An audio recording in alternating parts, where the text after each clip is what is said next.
Hello my dear friends, कैसे हैं आप लोग। चलिए, तो आज हम पढ़ेंगे इकोलॉजी का पार्ट नंबर 8, जिसमें हमको आज अपना लास्ट मेजर एबायोटिक फैक्टर पढ़ना है सॉइल के बारे में। हम लोग अभी तक पढ़ चुके हैं टेम्परेचर के बाद हमने पढ़ा था हमारे पास सेकंड क्या था, वाटर, और वाटर के बाद हमारे पास क्या था, लाइट। अब आज हम पढ़ते हैं सॉइल के बारे में। तो चलिए स्टार्ट करते हैं।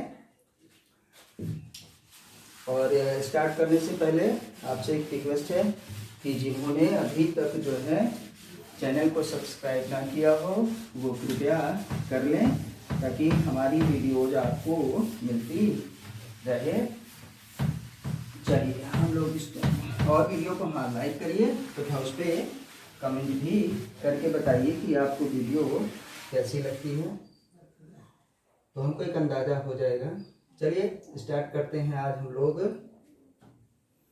क्या है, सॉइल मतलब मिट्टी ना। आज हम क्या है, मिट्टी का अध्ययन करेंगे। चलिए भाई, थोड़ा साफ होना बहुत जरूरी है।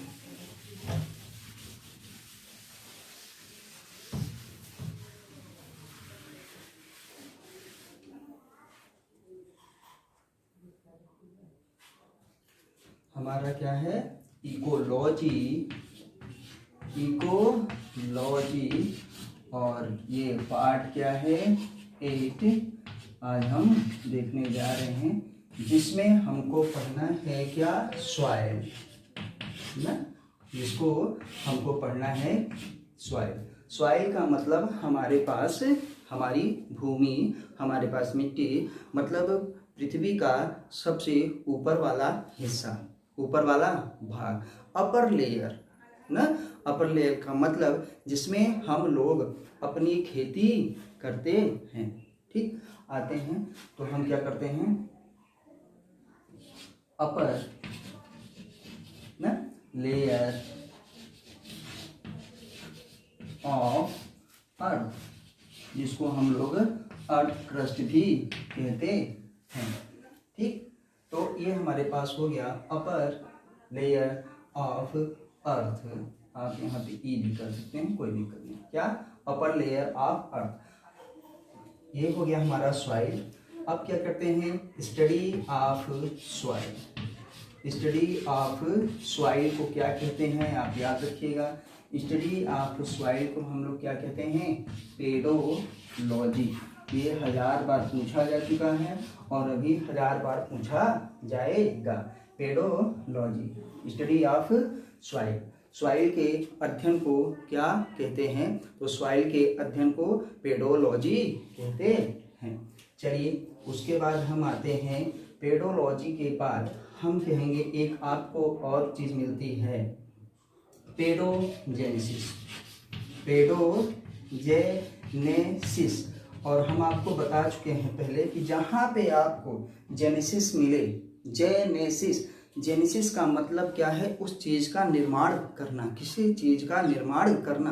तो यहाँ पे लिखा है पेडोजेनेसिस, और पेडोलॉजी मतलब आप सॉइल जान गए हैं। तो यहाँ पे हम देखेंगे स्टडी ऑफ फॉर्मेशन,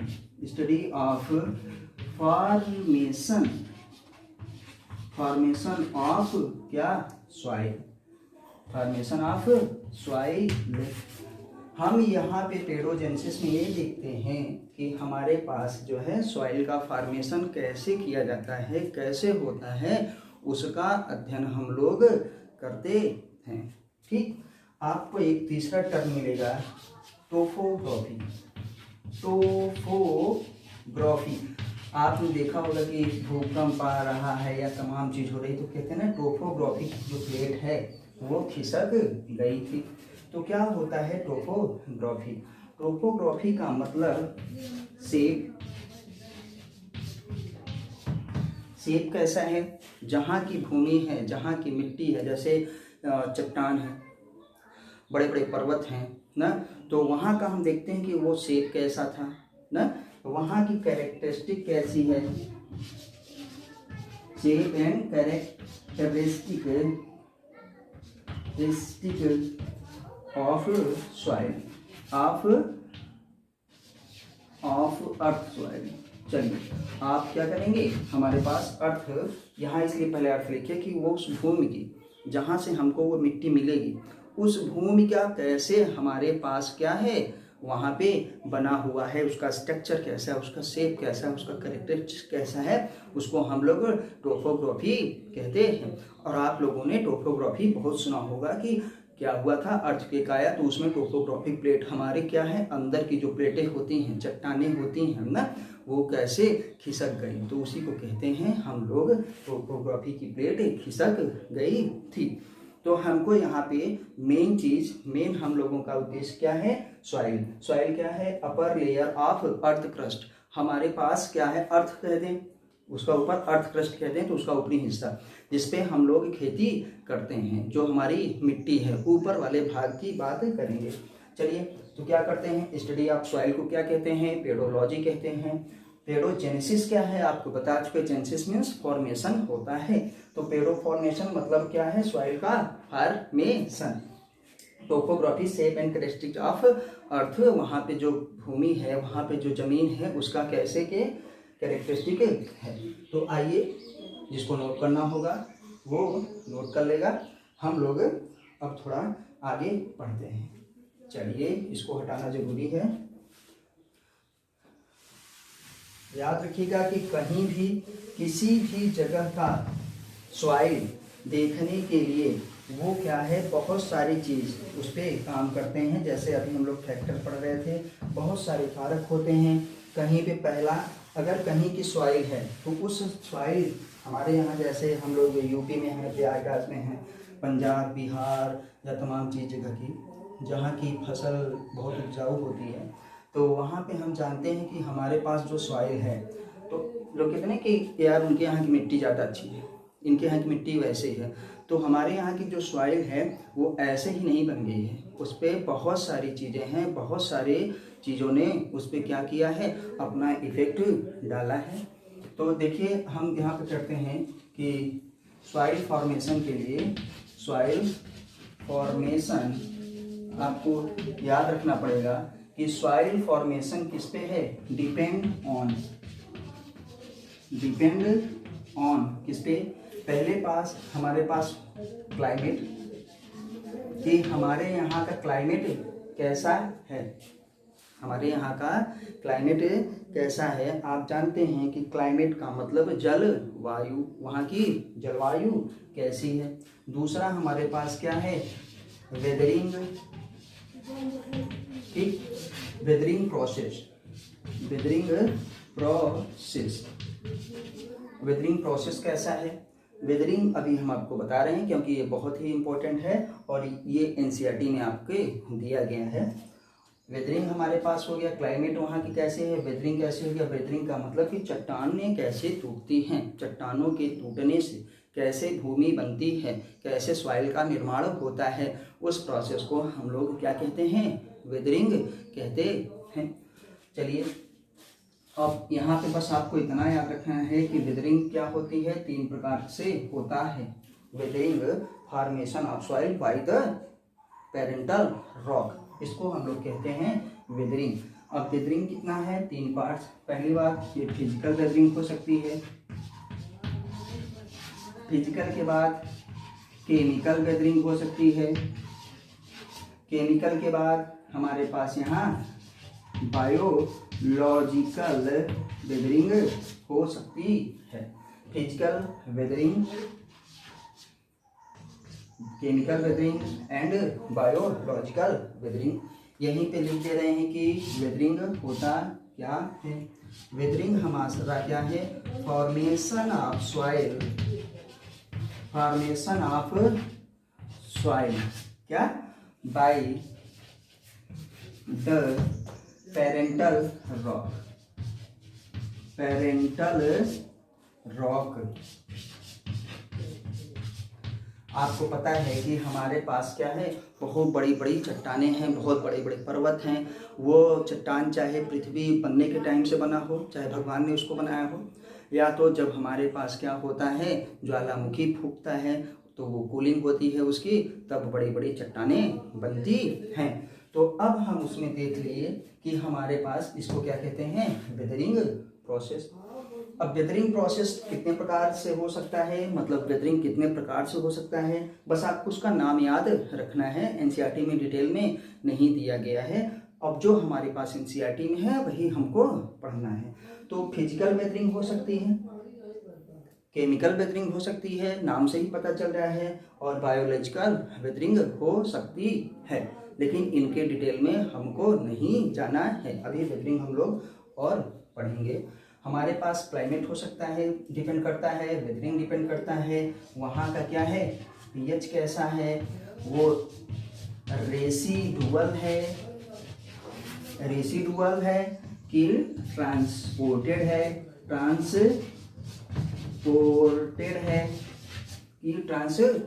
है।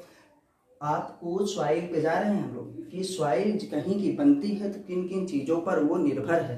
पहले क्लाइमेट पे, वहाँ की जलवायु कैसी है, फिर वेदरिंग प्रोसेस में मतलब वो चट्टान के द्वारा कैसे बनी, कैसे टूटी, जो हमारे पास मिट्टी आ रही है, जो हमारे पास धूल आ रही है, जो हमारे पास वो कहीं ना कहीं तो आई ही होगी ना, या फिर वहीं बनी हो। तो ये वेदरिंग हो गया। वेदरिंग 3 प्रकार से होता है, physical weathering, chemical weathering and biological weathering. अब आते हैं कि हमारे पास क्या है, पीएच पे डिपेंड करता है कि वहाँ का पीएच कैसा है, वहाँ का रेसिडुअल, वो जो भूमि बनी है, जो धूल बनी है, जो मिट्टी बनी है, हम कहते हैं सॉइल बनी है, वो रेसिडुअल है। रेसिडुअल का मतलब कि जो जहाँ पे बनी है वहीं की है, कि ट्रांसपोर्टेड है, कि लाई हुई है ना। तो हम लोग ये सब चीज़ों पे, बहुत सारी चीज़ों पे डिपेंड करता है कि अगर कहीं सॉइल बनी है तो किन किन चीज़ों पे निर्भर करता है। तो चलिए अब हम आगे देखते हैं। अभी जो हम आपको बता रहे थे कि सबसे ज़्यादा वाला प्रोसेस क्या है, वेदरिंग। चलिए तो ये हटा देते हैं।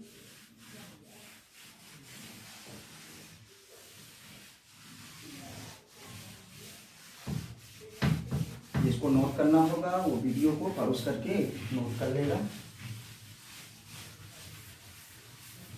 आइए हम लोग देखते हैं वेदरिंग क्या होता है।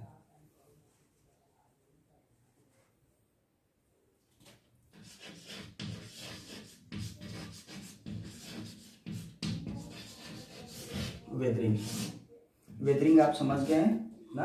वेदरिंग एक प्रोसेस है, किसके लिए, सॉइल के फॉर्मेशन के लिए। ठीक, तो स्टार्ट करते हैं हम लोग। चलिए अब देखिए, वेदरिंग हम आपको बता चुके हैं कि वेदरिंग फिजिकल हो सकता है, केमिकल हो सकता है, एंड क्या है, बायोलॉजिकल वेदरिंग हो सकता है। 3 प्रकार से हो सकता है। आइए देखते हैं। देखिए हमारे पास सबसे नीचे एक लेयर है, भूमि के जो सबसे नीचे होती है उसको हम लोग क्या कहते हैं, पेरेंटल रॉक। पेरेंटल मीन्स आपको जानते हैं ना, मातृ चट्टानें, वो चट्टानें जो बनाती हैं किसको, सॉइल को, फॉर्मेशन ऑफ सॉइल जो करती हैं, सबसे नीचे वाले हैं। ठीक, हमारे पास ये हमारी जो भूमि है, आपको बता दें, आपको यहाँ ऊपर से ये समतल दिख रही है, या ऊपर से इसके ग्रेन साइज वो छोटे छोटे हैं, लेकिन नीचे ऐसा नहीं है। जैसे जैसे हम लोग नीचे जा रहे हैं, जैसे हम नीचे जाने लगेंगे, वैसे ही हमको क्या है, बड़े बड़े चट्टानें मिलने लगेंगी। तो उसके बाद आते हैं तो थोड़ी और छोटी छोटी क्या है, चट्टानें मिलती हैं। ठीक, और जब और थोड़ा ऊपर आ जाते हैं तो हमको क्या है, इस तरीके से समतल हमको सॉइल मिल जाती है। तो इसको हम क्या कहते हैं, होरिजन ए। होरिजन नीचे से अगर कर रहे हैं तो होरिजन सी है ये, फिर ये होरिजन बी है ये, और ये होरिजन क्या है, ए है, होरिजन ए। इसमें पेरेंटल रॉक है, इसमें क्या है, सब पेरेंटल रॉक। ठीक, अब और यहाँ पे हमारे पास क्या है, जो सबसे ऊपर वाला पोर्शन है इसी को हम लोग कहते हैं अपना ओरिजिन ए। तो यहीं पे हमारा क्या है, सॉइल। ठीक, तो जो ऊपर वाला सबसे पोर्शन है वही हमारी सॉइल है, हमारे लिए जो जरूरी है। अब यहाँ पे आते हैं तो इसके ऊपर भी आपको देखिए एक ओ ओरिजिन मिलेगा। ओ ओरिजिन किसमें होता है, आपको बताना है कि ओरिजिन ए में ही, इसमें हमारे पास क्या है, ह्यूमस आता है, ह्यूमस। इसलिए आप इसको AO भी कह सकते हैं। इसमें ऑर्गेनिक मैटर है ह्यूमस। ह्यूमस से पहले एक और आता है, क्या है, लिटर। क्या हो गया, लिटर। तो लिटर को हम लोग कहते हैं OO ना, डबल O या AOO कहा जाता है। तो हमको लिटर, ह्यूमस ये सब नहीं पढ़ना कि कैसे बनता है, उसका फॉर्मेशन कैसे होता है।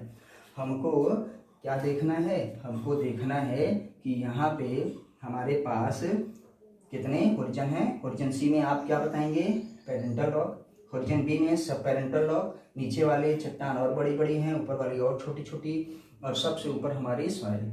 तो उस पर जब ह्यूमस का है क्या होता है, वो मीन्स ऑर्गेनिक मैटर। जब कार्बनिक पदार्थ इसमें मिल जाते हैं तो हम लोग उसको ह्यूमस कहते हैं, जो AO ओरिजिन में रहता है। मतलब ये और ये सब O ओरिजिन में ही रहते हैं। अब हम आते हैं लिटर, हमारे पास OO ओरिजिन में हुआ। तो ये हमारा बनने के लिए क्या है, यहाँ पे इस तरीके से हो गया।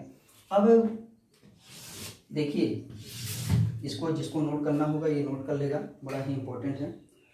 तब हम लोग थोड़ा आगे बढ़ते हैं। हाँ चलिए, ये हम लोग अभी तक इन सीटू वाला पढ़ रहे हैं। इन सीटू का मतलब जो सॉइल जहाँ की है वहीं पे है, तो उसको हम लोग क्या कहते हैं, इन सीटू कहा जाता है। आपने इकोलॉजी में आगे भी पढ़ेंगे in situ ex situ. In situ का मतलब जो चीज़ जहाँ की है वहीं पे, एक्स सीटू का मतलब कहीं बाहर से लाई हुई। In situ conservation, ex situ conservation में हम लोग पढ़ेंगे। चलिए, तो अब वेदरिंग हमारे पास हो गई। तो हम वेदरिंग की पढ़ने के बाद क्या करते हैं, पहले बात टाइप ऑफ सॉइल में पढ़ेंगे। क्या, टाइप ऑफ सॉइल। ये हमारे पास टाइप ऑफ सॉइल में क्या था, पहला था in situ. In situ soil मतलब जो जहाँ की है वहीं पे रहे ने, जो जहाँ बनी है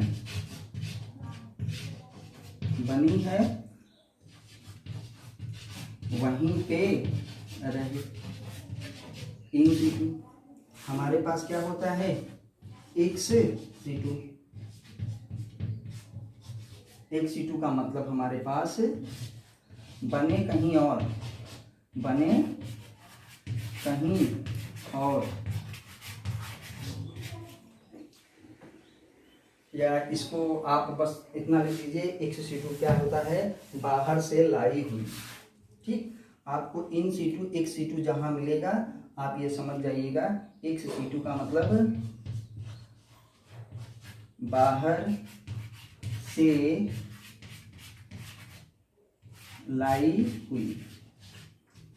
जो चीज कहीं बाहर से ला के अपने पास रखी जाए उसको हम लोग क्या कहते हैं, एक्स सीटू कहते हैं।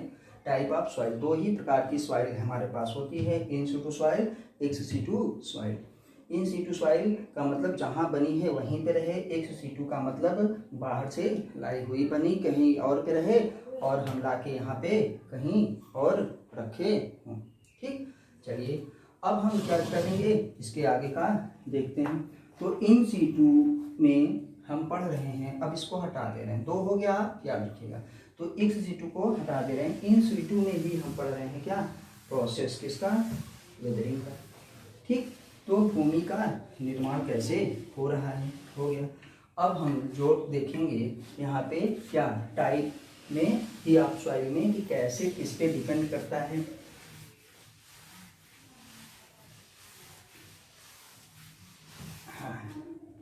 टाइप ऑफ सॉइल में अब हमको जो सेकंड देखना है टाइप ऑफ सॉइल में, वो तो वेदरिंग में हम टाइप देख रहे थे। अब हम देखेंगे types of soil. Types of soil, हमारे पास जो भूमि पाई जाती है इन क्या है नेचर, हमारी इस प्रकृति में जो भूमि पाई जाती है वो कितनी प्रकार की होती है। तो आपने देखा होगा कि हमारे पास कौन कौन सी सॉइल किस तरीके की होती है। पहला है हमारे पास सैंडी सॉइल,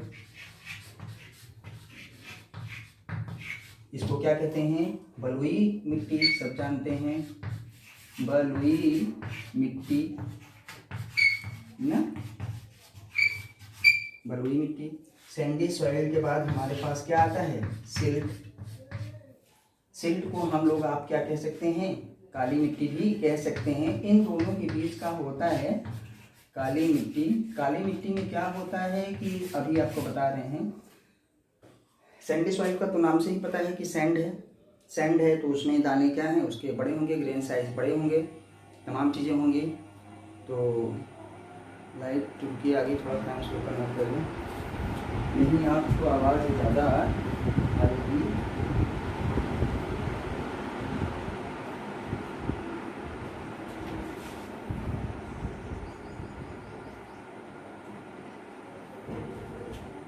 चलिए तो हम देखते हैं कि हमारे पास सैंडी सॉइल है, बलुई मिट्टी। सैंडी सॉइल के बाद हमारे पास क्या आता है, हमारे पास फिर आते हैं सिल्ट, काली मिट्टी। ये काली मिट्टी मैं ये बता रहा हूँ, जब हर जगह इसको काली मिट्टी नहीं कहते। थर्ड हमारे पास क्या है, क्ले। क्ले को आप क्या कहते हैं, चिकनी मिट्टी। क्या कहते हैं, चिकनी मिट्टी। ठीक, अब ये चीज़ें क्या है, इसके ग्रेन साइज जो हमारी मिट्टी है उसके दानों पर निर्भर करते हैं कि कितनी बड़ी सॉइल है, कितने बड़े बड़े दाने हैं, उसके दाने छोटे हैं कि उसके दाने बड़े हैं, इस चीज़ पर निर्भर करता है। तो सैंड की सबसे बड़े दाने होते हैं और क्ले के सबसे छोटे होते हैं ना। क्ले को चिकनी मिट्टी कहते हैं। और इन दोनों के बीच का क्या होता है, जो सिल्ट होता है, उसमें आपने काली मिट्टी देखा होगा, कभी देखे होंगे तालाब के किनारे उनारे का या कहीं पे मिलती है। तो क्या होती है कि वो उसमें बीच बीच में कहीं कहीं दाने टाइप के मिलते हैं। कैसे, थोड़े थोड़े दाने टाइप की चीज़ें मिलती हैं। और वो पूरी मिट्टी है, बीच बीच में जैसे आप कहीं ना घर में क्या है, सूजी के जैसे मिल जाते हैं, खाना खाते रहिए और उसमें क्या है, चीज़ें आपको मिलती रहें बीच बीच में, कंकड़ पत्थर टाइप के। तो वो हो गया हमारे पास सिल्ट हो गया। और क्ले मीन्स चिकनी मिट्टी। तो अब यहीं पे हम आपको थोड़ा सा बता रहे हैं कि यहाँ पे देखिएगा सैंड का, देखिएगा पहले हम देखते हैं सैंड के लिए। सैंड का मान लीजिए ये साइज है ना, ये हमारे पास सैंड का साइज है। तो जब सैंड का साइज बड़ा है, बलुई मिट्टी ज़्यादा है ना, तो आप ये बताइए कि ऐसे ऐसे हम इसको बनाएं। जब इसको ऐसे ऐसे बनाएं तो ग्रेन साइज जितना बड़ा, दाना जितना बड़ा होगा, उनके बीच रिक्त स्थान जिसको हम लोग वाइट्स कहते हैं, वो भी क्या होगा, ज़्यादा होगा। देखिए यहाँ पे ज़्यादा है। जब इनके बीच रिक्त स्थान ज़्यादा होगा, इन पे वाइट्स ज़्यादा होंगे, तो क्या कहते हैं, ठीक, कि जब साइज ज़्यादा तो यहाँ पे एयर ज़्यादा रहेगी। और जब सोचिए कि आपके पास इस तरीके की मिट्टी है और उसमें साइज ज़्यादा है, आप पानी डालेंगे और पानी जैसे कि आपने डाला और ये पानी खटाक से इन छेदों में चला गया, रिक्त स्थानों में, इन क्षेत्रों में चला गया। इसीलिए लोग कहते हैं कि बलुई मिट्टी में पानी नहीं टिकता है। क्यों? क्योंकि उसमें ग्रेन बड़े बड़े होते हैं। जब ग्रेन साइज बड़ा होता है तो उसमें वाइट्स, मतलब ये रिक्त स्थान जो होते हैं वो भी बड़े होते हैं और उसमें क्या होता है, पानी जल्दी से नीचे चला जाता है, पानी को होल्ड नहीं कर पाता। होल्डिंग कैपेसिटी बहुत ही कम होती है। किसमें? सैंडी सॉइल में, बलुई मिट्टी में होल्डिंग कैपेसिटी बहुत कम होती है। लेकिन एयर खूब रहता है, क्योंकि जहाँ जितना स्थान रहेगा खाली, जहाँ जितना रिक्त स्थान रहेगा वहाँ पे उतना ज़्यादा एयर क्या है, रहेगी। ये पक्की बात है, क्योंकि कोई भी ऐसा स्थान नहीं होता जहाँ पे एयर ना पाया जाए, केवल वैक्यूम को छोड़ के। अगर वो 100% वैक्यूम है तो जहाँ पे खाली स्थान रहेगा वहाँ एयर चली जाती है, आपको पता है। अब ये हमारे पास क्या हो गई, तो इसमें क्या होगा, याद रखिएगा कि बलुई मिट्टी में पानी इसीलिए नहीं टिकता, क्यों, क्योंकि उसके जो है पार्टिकल्स के बीच, ग्रेन के बीच में क्या है, वाइड से रिक्त स्थान ज़्यादा होते हैं, एयर ज़्यादा रहेगी लेकिन कैपेसिटी, वाटर होल्डिंग कैपेसिटी कम रहेगी। चलिए अब हम देखते हैं क्ले में, देखते हैं ताकि सिल्ट का इन दोनों के बीच का ही होगा। अब हमारे पास क्ले है, क्ले मीन्स आपको कहते हैं चिकनी मिट्टी, इसके साइज भी छोटे छोटे, इसके साइज क्या है, छोटे छोटे, ऐसे छोटे छोटे साइज हैं, ग्रेन साइज बहुत छोटा छोटा। जब ग्रेन साइज छोटा छोटा तो इनके बीच का रिक्त स्थान भी बहुत कम, आपको पता है ना, बहुत कम। तो अब बहुत कम होता है तो आपने खूब सुना होगा अपने घर में कि हमारे पास जो चिकनी मिट्टी होती है उसमें वाटर होल्डिंग कैपेसिटी ज़्यादा होती है, वो पानी को ज़्यादा अच्छे से होल्ड किए रहता है। खेतों में भर देते हैं जब चिकनी मिट्टी रहती है, जिस एरिया में चिकनी मिट्टी पाई जाती है वहाँ पे पानी सूखता नहीं है, वहाँ का पानी भरा भरा ही रहता है। ठीक, तो अब यहाँ पे जब पानी भर गया है ज़्यादा तो आपको पता है कि ऑक्सीजन की कमी हो जाएगी। तो जब साइज ही नहीं है, यहाँ पे जगह ही नहीं है, तो कहाँ पे हवा जाएगी, एयर कहाँ जाएगी, नहीं रहेगी। और ऊपर क्या है, ऊपर से सबसे बड़ी प्रॉब्लम ये कि ऊपर से पानी भरा रहेगा, जब पानी भरा रहेगा तो उसमें एटमॉस्फेरिक एयर जाएगा ही नहीं, क्योंकि उतना प्रेशर मिल नहीं रहा है, तो ये प्रॉब्लम हो गई। ठीक, और सिल्ट को आप इन दोनों के बीच का रखिएगा। तो ये हमारे ग्रेन के साइज पे डिपेंड हुआ कि ग्रेन का साइज कैसा था। तो हम लोग सोचते हैं कि खेती के लिए सबसे अच्छी सॉइल कौन सी होती है, तो आप अब लिखेंगे कि खेती के लिए सबसे अच्छी सॉइल ना, बेस्ट सॉइल, और किसमें, फार्मिंग ना, एग्रीकल्चर, खेती के लिए सबसे अच्छी भूमि कौन सी होती है, अच्छी भूमि कौन सी होती है ना। अब हम इसको मिटाएंगे तब आपको बताएंगे, इसलिए लिखिए कि तब तक आप लोग देखते रहिए। चलिए इसको हटाते हैं।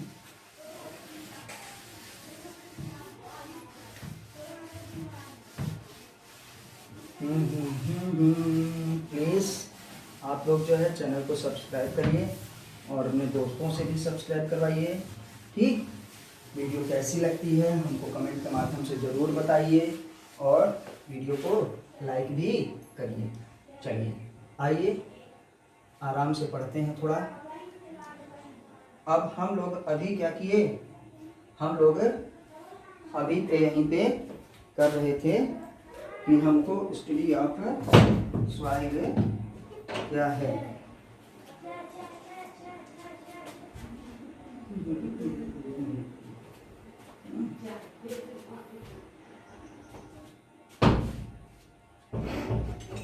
चलिए तो हम देखते हैं अभी। तो अभी कहे कि बेस्ट सॉइल फॉर क्या है, agriculture. Best soil for agriculture मतलब हमारे पास कृषि के लिए सबसे अच्छी, खेती के लिए सबसे अच्छी कौन सी सॉइल होती है, हमको ये पढ़ना है। तो बेस्ट सॉइल फॉर एग्रीकल्चर, इसको हम लोग कहते हैं क्या, लोम सॉइल। कौन सा soil, loam soil, LOAM, loam soil आप कहिए या लोमी सॉइल कहिए, लोम सॉइल या लोमी सॉइल कहिए। क्यों, ऐसा क्यों है, क्योंकि इसका कंपोजिशन बहुत ही अच्छा होता है। इसमें 40% 40 और 20, हाँ 100 ना, कुल मिला के 40 और 20 का रेशियो रहता है। ठीक, इसका 40 इसमें क्या रहती है, सैंडी सॉइल, 40% इसमें सैंड रहता है, 40% इसमें सिल्ट रहता है और 20% इसमें क्या होता है, हमारे पास क्ले होता है। तो सैंड है, सिल्ट है और क्ले है। सैंड, सिल्ट, क्ले जब तीनों का रेशियो इस टाइप से होता है तो उसमें एयर भी अच्छी मिलेगी, क्योंकि पौधों के जो है ग्रोथ के लिए तमाम क्या चाहिए, हमको अच्छी एयर चाहिए, उनके जड़ों को, उस पौधे को ऑक्सीजन मिलती रहे। सैंड है। सिल्ट क्या है कि ये साइज ज़्यादा बड़े थे तो ये साइज क्या है उससे छोटे हैं, साइज भी अच्छा होना चाहिए। और क्ले क्या है कि पानी भी हमको मिलना चाहिए लेकिन ज़्यादा पानी नहीं रुकना चाहिए।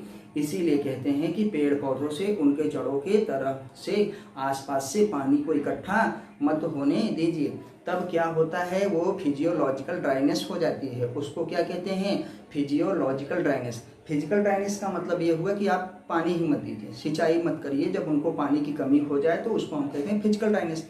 लेकिन पानी भरा है फिर भी पेड़ पौधा सूख रहा है तो इसका मतलब है कि वो फिजियोलॉजिकल ड्राइनेस है, उसमें ऑक्सीजन नहीं जा पा रहा है। या वहाँ का सैलिनिटी क्या होता है, किसमें नापते हैं, पिछली क्लास में बताए थे, पार्ट्स पर थाउजेंड में। मतलब उस पानी में क्या है, साल्ट का कंसंट्रेशन ज़्यादा है। तो तमाम चीज़ों की वजह से क्या होता है, फिजियोलॉजिकल ड्राइनेस। पानी का इकट्ठा होना पेड़ों के पास, अगल बगल पौधों के जड़ों के आसपास पानी, या जो पौधे हमेशा गड्ढे में रहते हैं, पानी में भरे रहते हैं, उनमें फिजियोलॉजिकल ड्राइनेस हो जाती है। इस वजह से लोम सॉइल का कंपोजिशन बहुत ही अच्छा होता है। इसलिए आपसे पूछते हैं, 1000 बार पूछा जा चुका है, बेस्ट सॉइल फॉर एग्रीकल्चर, तो हम लोग क्या बताते हैं, लोम सॉइल, लोमी सॉइल। ठीक, चलिए तो हम लोग ये चीज यहाँ पे देख लिए कि लोम सॉइल कैसे होती है। आइए देखते हैं कि अब हम देखते हैं कंपोनेंट ऑफ सॉइल। क्या करेंगे, कंपोनेंट ऑफ सॉइल। अभी तक सॉइल पढ़ रहे थे कि सॉइल का टेक्सचर क्या है, सॉइल कैसे बनता है, सॉइल के कितने प्रकार की हमारे पास सॉइल होती है। अब हम पढ़ेंगे कंपोनेंट ऑफ सॉइल। ठीक, component of soil, component of soil. चलिए, कंपोनेंट ऑफ सॉइल मतलब किसके, हमारे पास मृदा के घटक, जो हमारी भूमि है, मृदा के घटक, उसमें क्या क्या पाए जाते हैं। आइए देखते हैं। इसमें हम लोग, आप एक फार्मूला याद रखिएगा, हमारे सर का बताया हुआ है। सर का मतलब डॉक्टर SP सिंह, ठीक, कानपुर न्यू लाइट के हेड ऑफ डिपार्टमेंट हैं। ठीक, मतलब उन्हीं की सब कुछ है। जितने भी टीचर पढ़ाते हैं सब उन्हीं का फार्मूला रहता है, उन्हीं के सूत्र रहते हैं। पहले सब उन्हीं पे सीखते हैं, उसके बाद फिर अपना सब पढ़ाते हैं। ठीक, तो आइए, उन्हीं का बताया हुआ बहुत ही अच्छा फार्मूला है, आप याद रखिएगा। मोवा क्या है, मोवा। M से हमारे पास क्या होता है, मिनरल्स। मिनरल्स, मिनरल्स मीन्स खनिज। क्या, खनिज। हमारे पास फिर O से organic matter, organic matter, organic matter. और W से हमारे पास क्या है, सॉइल वाटर, वो वाटर जो पानी में, वो पानी जो सॉइल में रहता है, सॉइल वाटर। और A से क्या हमारे पास है, एयर और थोड़े बहुत माइक्रो ऑर्गेनिज्म, जिसको हम लिख रहे हैं एनिमल्स, ये भी रहते हैं। तब से आप लोग ये याद रखिए, क्या, मोवा। एक बार हम बोल रहे हैं, एक बार आप भी बोलिए। M से हमारे पास क्या हो गया, M से मिनरल्स, O से ऑर्गेनिक मैटर, और W से क्या हो गया, वाटर, और A से क्या हो गया, एयर। एयर के साथ साथ कुछ और माइक्रो ऑर्गेनिजम्स, जिसको हम एनिमल से लिख दे रहे हैं। माइक्रो ऑर्गेनिजम्स का मतलब उसमें बैक्टीरिया पाई जा सकती हैं, फंजाई पाए जाते हैं, तमाम चीज़ें पाई जाती हैं। तो हमारे पास भूमि है, भूमि तो होल्डिंग का काम कर रही है, तमाम चीज़, लेकिन उनको न्यूट्रिशन कौन देगा। आपको पता है कि किसी भी चीज़ के लिए, जैसे अब हाइड्रोपोनिक्स प्लांट आते हैं जिसमें मिट्टी नहीं रहती ना, क्या होता है हमारे पास एग्रीकल्चर क्या होती है, सॉइल लेस कल्चर जिसको हम कहते हैं हाइड्रोपोनिक्स। उसमें सॉइल नहीं रहती लेकिन मिनरल्स रहते हैं, ऑर्गेनिक मैटर रहते हैं, वाटर रहता है, एयर रहता है, तमाम चीज़ें उस चीज़ में मिलाई जाती हैं। तो हमारे पास जो भूमि है उसमें भी ये चीज़ मिली रहती है। नहीं तभी तो कहते हैं कि भूमि की उर्वरा शक्ति खत्म हो गई है, खराब हो गई है। अब क्या करते हैं हम लोग, ऊपर से खाद वगैरह डालते हैं, तमाम चीज़ें डालते हैं, काहे के लिए, उर्वरा शक्ति बढ़ाने के लिए। तो इसीलिए जब इसमें क्या होता है, हमारे पास मिनरल्स होते हैं, हमारे पास ऑर्गेनिक मैटर्स होता है, हमारे पास वाटर होता है और हमारे पास क्या होता है, एयर होता है। अभी हमने होरिजन पढ़ा था CBA, AO और AA, जिसमें लिटर आता है तो वो ऑर्गेनिक मैटर है, ठीक, गिरता है फिर वो ह्यूमस बनता है, ऑर्गेनिक मैटर और मिल जाता है। मिनरल्स वगैरह, वाटर्स वगैरह, ये सब सॉइल के ऊपरी वाले हिस्से की बात हो रही है।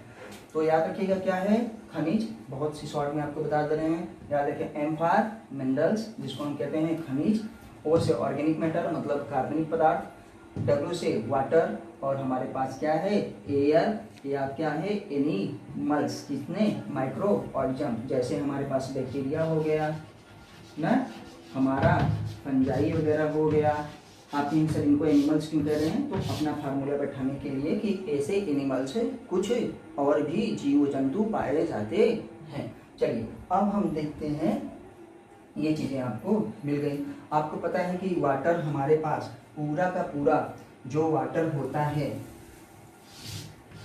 पूरे ग्राउंड वाटर में हम लोग उसको क्या कहते हैं, होलार्ड, पूरा का पूरा वाटर, ठीक। जो एनिमल्स पूरे ग्राउंड में जो पानी है उसको हम लोग होलार्ड, नीचे का। जो हमारे पास ये कैसे निकाला जाता है होलार्ड, ट्यूबवेल वगैरह से, मोटर लगा करके, मशीनों के द्वारा ना। हमारे पास अब आता है एक चूसार्ड, इसी को हम लोग कहते हैं कैपिलरी वाटर, कैपिलरी वाटर। हमारे पेड़ पौधे, हमारे क्या है, पेड़ पौधे, पेड़ पौधों में कौन से, हमारी फसलें, ज़्यादातर फसलें जिनकी जड़ें बहुत नीचे तक नहीं जाती, जिनकी जड़ें लगभग एक क्या है, मान लीजिए एक बीता 15 सेंटीमीटर 20 सेंटीमीटर तक जाती हैं, उनकी बात हो रही है कि ये वाटर कौन सा लेती हैं, कैपिलरी वाटर। सुन लीजिए थोड़ा सा, कैपिलरी वाटर क्या है। आपने देखा होगा कि हमारे पास ऐसे भूमि है, भूमि ऐसे फटी है, आप देखते हैं ना, ऐसे ही भूमि के अंदर ऐसे ऐसे फिल्म बनी रहती है, ऐसे ऐसे फिल्म बनी रहती है। इन फिल्मों में यही पानी है और ये पानी फिल्म के रूप में ऐसे पतले पतले नलिकाओं के रूप में ऐसे पूरा का पूरा इस तरीके से ऐसे ऐसे फैली रहती है पूरे के पूरे सॉइल में। अब पूरे के पूरे सॉइल में है तो ये क्या है, प्लांट हमारा जो है ये यहाँ से अपनी जड़ों के द्वारा ऐसे ऐसे इसको ले रहा है, तो इसको हम लोग कहते हैं कैपिलरी वाटर। आपसे इसलिए इसको बता दिए कि आपसे बहुत पूछा जाएगा कि कौन सा पानी जो है पौधा लेता है, तो क्या कहेंगे, कैपिलरी वाटर लेता है। वो ग्राउंड वाटर नहीं ले पाता, फसलें ग्राउंड वाटर नहीं।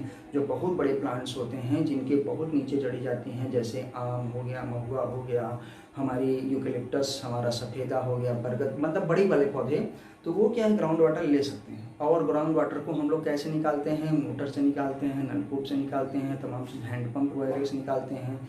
लेकिन पौधे क्या है, हमारी फसलें हमेशा कैपिलरी वाटर ही लेती हैं, इसलिए उनको सिंचाई की बार बार आवश्यकता पड़ती है। तो चलिए, और क्या है, एयर रहता है। एयर तो हम लोग पहले ही पढ़ चुके, होलार्ड हो गया, चुसार्ड हो गया, और जो पानी बचा रहता है पौधे निकाल देते हैं, उसको क्या कहते हैं, ई कार्ड कहा जाता है, ठीक। तो ये हमारा हो गया सॉइल के बारे में कि सॉइल में क्या क्या था, सॉइल कैसे होता है।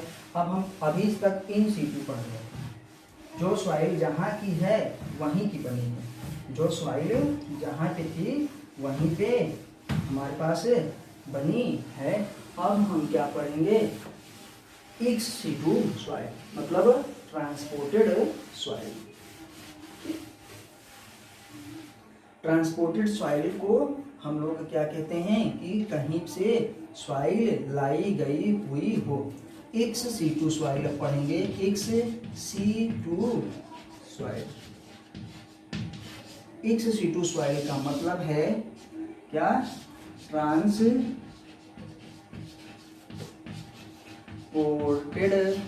सॉइल। ट्रांसपोर्टेड सॉइल का मतलब कहीं से लाई गई हो।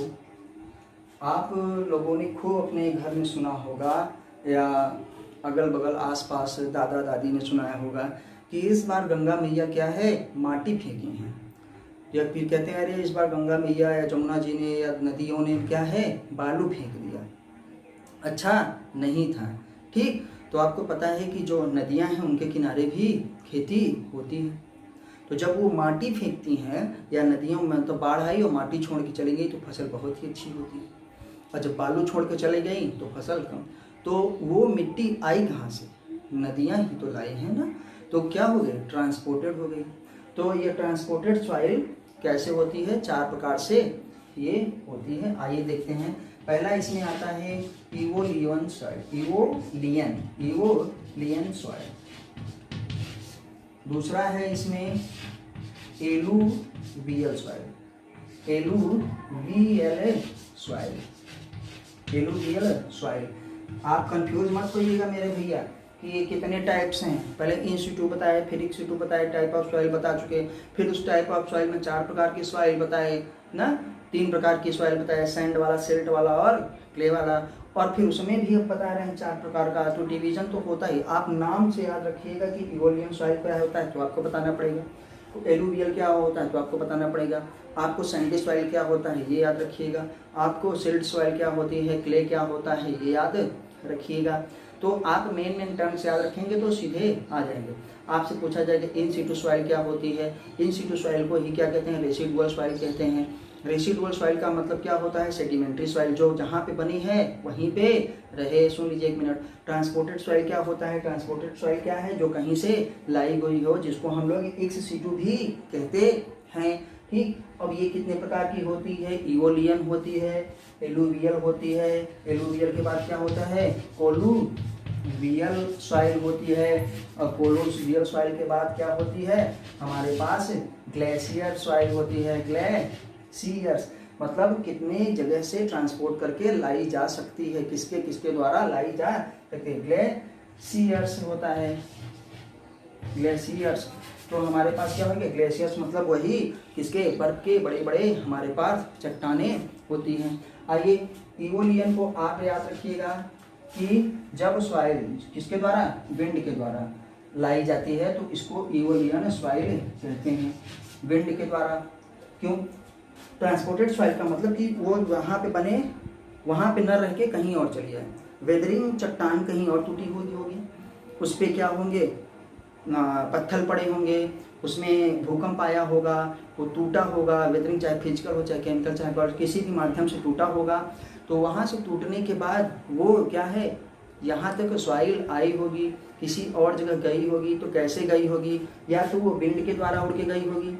जब वो सॉइल विंड के द्वारा आई तो हम उसको क्या कहेंगे, इवोलियन सॉइल, जो वायु के द्वारा आई है, उड़ के आई। आप देखते हैं कि तूफान चलता है, आंधी आती है, हवा चलती है, तो कहीं की धूल कहीं और जाके सेटल हो जाती है, वहाँ से उड़ के यहाँ आ रही है, यहाँ वाली कहीं और जा रही है, तो क्या हो गई, ट्रांसपोर्टेड सॉइल बाय एलुवियल का मतलब हो गया ए, सिंह सर जैसे बताएं, देखिए इसमें डबल क्या है, एल है, और ऐसे ऐसे जब नदी के 2 किनारे हो गए तो आप याद रखिएगा डबल एल, ऐसे ऐसे क्या एक होने के कारण नदी के 2 किनारे, तो याद रखिएगा कि ये क्या है, वाटर के द्वारा मतलब रिवर के द्वारा। इसको सीधे सीधे लिखेंगे हम लोग, रिवर्स, नदियों के द्वारा लाई हुई, ताकि आपको पता रहे कि ये चीज़ नदियाँ लाती हैं, पानी लिख देंगे तो गड़बड़ हो जाएगा। किसके द्वारा, रिवर्स के द्वारा, नदियों के द्वारा लाई गई भूमि को हम लोग क्या कहते हैं, एलुवियल। कोलुवियल को हम लोग क्या कहेंगे, ग्रेविटी के द्वारा, ग्रेविटी। अब आपको पता है कि ग्रेविटी क्या है, अब बहुत ऊपर चट्टान है, कहीं पे भूमि है, बहुत बड़ी चट्टान है, और आपको पता है कि हम लोग एल्टीट्यूड पढ़ते हैं, एल्टीट्यूड मतलब समुद्र तल से ऊंचाई। अब वहाँ की ऊंचाई बहुत ज़्यादा है और हम लोग समतल पे हैं, तो वहाँ से जब वहाँ चट्टान टूटी, क्या है, अपने टॉप पे चट्टान टूटी, कहीं टूटी तो वो नीचे गिरती है ना, और टूटती जाती, तो गिर कैसे रही है, ग्रेविटी के द्वारा ना, उसको कौन खींच रहा है? ग्रेविटी ही खींच रही है। तो क्या हो गया? ग्रेविटी के द्वारा।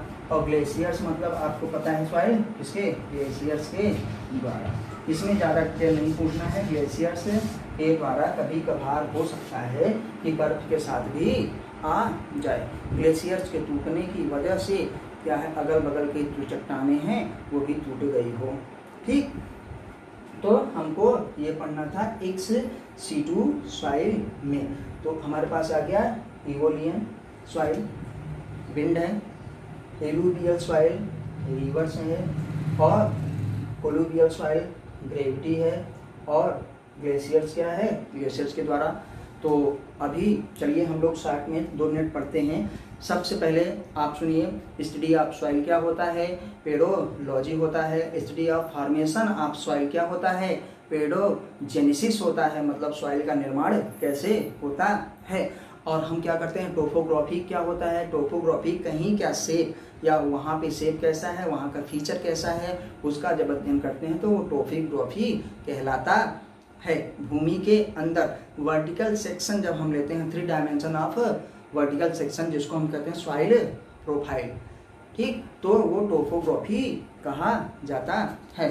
अब करते हैं कि सॉइल बेस्ट सॉइल क्या है? लोम सॉइल हमारे लिए बेस्ट सॉइल होती है। किसके लिए? एग्रीकल्चर के लिए। सॉइल 2 प्रकार की होती है, इन सीटू और एक्स सीटू। इन सीटू का मतलब रेसिडुअल, जो जहाँ पे बनी है वहीं रहे, उसको सेडिमेंट्री रॉक्स कहते हैं। क्या? सेडिमेंट्री सॉइल भी कहते हैं। और हमारे पास एक्स सीटू का ट्रांसपोर्टेड होता है। ट्रांसपोर्टेशन कितने प्रकार से? 4 प्रकार से। इवोलियन के द्वारा हुआ तो विंड, इवोलियन का मतलब जब ट्रांसपोर्ट विंड के द्वारा हो। एलुवियल जब ट्रांसपोर्टेशन रिवर के द्वारा हो। कोलुवियल जब ग्रेविटी के द्वारा हो। और हमारे पास क्या है? ग्लेशियर्स, जब ग्लेशियर्स के द्वारा हो तब हम लोग क्या कहते हैं हमारे लिए। ठीक है, बहुत ही अच्छा है। आप एक बार और याद रखिएगा कि ग्रेन साइज किसका बड़ा होता है? सैंड का। तो उसमें एयर ज़्यादा, वाटर होल्डिंग कैपेसिटी कम। सिल्ट क्या है? क्ले के और क्या है? सैंड के बीच का। तो उसमें क्या है? मिक्सचर है। अब हम आते हैं क्ले मीन्स चिकनी मिट्टी, उसमें वाटर होल्डिंग कैपेसिटी ज़्यादा, और जब वाटर होल्डिंग कैपेसिटी ज़्यादा तो उसमें क्या है? एयर कम हमारे पास हो गया। अब हम लोग देखेंगे कि हमारे पास सॉइल में कंपोनेंट्स क्या हैं, सॉइल के घटक क्या हैं। सॉइल के घटक में हम लोग कितनी चीज़ें पढ़ें? एक फार्मूला आप याद रखिएगा, मोवा। मोवा मीन्स आपको बता चुके कि ये सिंह सर का फार्मूला है। M for minerals, O for क्या है? Organic matters, W for water, and क्या है? ए फॉर एयर या एनिमल्स। सॉइल में क्या क्या पाया जाता है? सॉइल में मिनरल्स पाए जाते हैं, मतलब खनिज पाए जाते हैं, ऑर्गेनिक पदार्थ पाया जाता है, वाटर पाया जाता है, एयर और छोटे मोटे एनिमल्स पाए जाते हैं। तो जिससे हमारी सॉइल कैसे उर्वरा शक्ति उसकी बढ़ती है, उसका न्यूट्रिशनल वैल्यू बढ़ता है, पोषक तत्व उसके बढ़ते हैं, जिससे कि फसलों का उत्पादन बहुत ही अच्छा होता है। कहीं की भी सॉइल होता क्या है? Upper layer of earth crust या अपर लेयर ऑफ अर्थ, भूमि का ऊपरी वाला हिस्सा जो होता है उसी को हम लोग सॉइल कहते हैं, पृथ्वी के ऊपरी वाले हिस्से को। ठीक, तो हर जगह की सॉइल क्या एक ही तरीके से डिपेंड करती है? नहीं, कहीं की भी सॉइल कहाँ जहाँ पे है वो वहाँ के बहुत ही सारे क्लाइमेट्स पे, जिसको बता चुके हैं कि वहाँ के जलवायु पे डिपेंड करती है, वेदरिंग प्रोसेस पे डिपेंड करती है, वहाँ के pH पे डिपेंड करती है, वहाँ के मिनरल कंपोनेंट्स मतलब घटकों पे डिपेंड करती है कि ज़्यादा पाए जाते हैं कि कम पाए जाते हैं। तो अब हम क्या करते हैं? एग्रीगेशन पे करते हैं। कुल मिला के हम ये सारी चीज़ें पढ़ चुके हैं। आपसे रिक्वेस्ट है कि प्लीज़ आपको कैसा लगा आप हमको ज़रूर बताइएगा, और चैनल को सब्सक्राइब करिए, वीडियो को लाइक करिए, अपने विचार हमको बताइए, जो मिस्टेक हुई हो, जो कमी रह गई हो उसको बताइए, और अपने दोस्तों के साथ क्या है इसको शेयर करिए तथा चैनल को सब्सक्राइब जरूर करवाइए। आज हमारा क्या है? मेजर एबायोटिक फैक्टर्स हो गए। कल से हम लोग क्या है? बायोटिक फैक्टर के बारे में पढ़ेंगे। तब तक आप लोग पढ़ाई करते रहिए, फिर मिलेंगे नेक्स्ट वीडियो में। जय हिंद, जय भारत, नमस्ते।